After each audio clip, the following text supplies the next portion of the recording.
പറയട്ടെ, 1967 EMS മന്ത്രിസഭയുടെ കാലത്ത് അന്ന് മിച്ചഭൂമികൾ ഏറ്റെടുത്ത് കുടികിടപ്പുകാർക്ക് പറിച്ചു കൊടുത്ത ഒരു വ്യവസ്ഥയുണ്ടായി. അന്നത്തെ റവന്യൂ നിയമവകുപ്പ് മന്ത്രി ബഹുമാനപ്പെട്ട KR ഗൗരി MA ആയിരുന്നു. അന്ന് മുൻപത്തെ കുടികിടപ്പുകാർക്ക് പറിച്ചു കൊടുത്തില്ല. അസംബ്ലിയിൽ അവർ പറഞ്ഞ മറുപടി, അത് ഭൂമിയാണ്, പറിച്ചു കൊടുക്കാൻ ഗവൺമെന്റിന് അവകാശപ്പെട്ടില്ല. അങ്ങനെ 67 EMS മന്ത്രിസഭയുടെ കാലത്തും 1960 തിരുക്കൊച്ചി മന്ത്രിസഭയില് PC ചാക്കോ ആഭ്യന്തരമന്ത്രിയായിരിക്കുമ്പോൾ അദ്ദേഹവും ഇത് വഖഫ് ഭൂമിയാണെന്ന് സ്ഥിരീകരിച്ചു. ഇപ്പോഴത്തെ ഈ നിയമസഭയില് കഴിഞ്ഞ 2022 ഡിസംബർ 22-ാം തീയതി നക്ഷത്ര ചിഹ്നമില്ലാത്തൊരു ചോദ്യം KPA മജീദും വേറെ 4 MLAമാരും കൂടി അവതരിപ്പിച്ചപ്പോ ഇന്നത്തെ വകുപ്പ് മന്ത്രി V അബ്ദുറഹ്മാൻ അത് വഖഫ് ഭൂമിയാണെന്ന് കൊടുത്ത രേഖ കേരള അസംബ്ലിയിലുണ്ട്. 1960 മുതൽ ഈ പറയുന്ന ഇപ്പോഴത്തെ അസംബ്ലിയുടെ രേഖ ഉൾപ്പെടെ മുൻപത്തെ ഭൂമി വഖഫ് ഭൂമിയാണെന്ന് വ്യക്തമായി പറഞ്ഞിട്ടുണ്ട്. കേരള ഹൈക്കോടതി പറഞ്ഞിട്ടുണ്ട്, സബ് കോടതി പറഞ്ഞിട്ടുണ്ട്.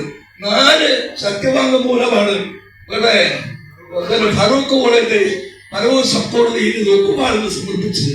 അങ്ങ് പറഞ്ഞല്ലോ, CD സാഹിബ് അവിടുത്തെ ട്രസ്റ്റ് ചെയർമാനും വഖഫ് ബോർഡ് ചെയർമാനൊക്കെ ആയിരിക്കുന്ന കാലത്ത് ഈ പ്രശ്നങ്ങളൊന്നുമില്ല.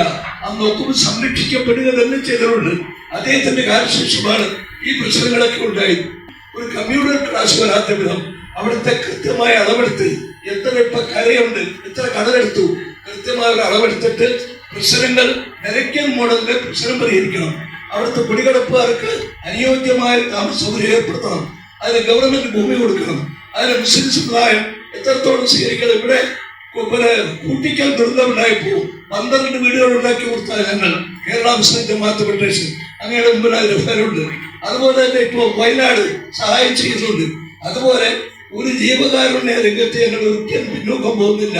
അവിടുത്തെ താമസക്കാരെ മാന്യമായി അനുയോജ്യമായി പുനരധിവസിപ്പിക്കണം. അതിന് ഗവൺമെന്റ് മുന്നോട്ട് വരണം.